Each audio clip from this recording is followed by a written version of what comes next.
આપણા ભારત વર્ષમાં એક જ નદી એવી છે કે જેની પરિક્રમા થઈ શકે છે અને તે છે નર્મદા. નર્મદા નદીની પરિક્રમા થાય. જો ચૈત્ર માસની અંદર છે ને તે ઉત્તર વાહિનીની પરિક્રમા થાય. પેલી તો 3000 કિલોમીટરની યાત્રા છે. એ 3000 કિલોમીટરની યાત્રા તમે જો ન કરી શકો તો આ ઉત્તર વાહિની પરિક્રમા તમે કરો ને તો જે 3000 કિલોમીટરની યાત્રા કરી છે એનું ફળ તમને ત્યાં મળે. અને એ યાત્રાનો પ્રારંભ તિલકવાડાથી રામપુરા અને રામપુરાથી તિલકવાડા. જો આપણે ત્યાં છે ને ઉત્તર તટ અને દક્ષિણ તટ એવું બતાવવામાં આવ્યું છે.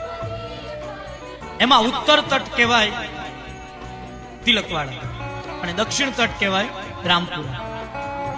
અને વચ્ચે જે પણ બધા તીર્થો આવતા હોય એ બધા તીર્થોમાં જઈ વંદન કરવાના, દર્શન કરવાના.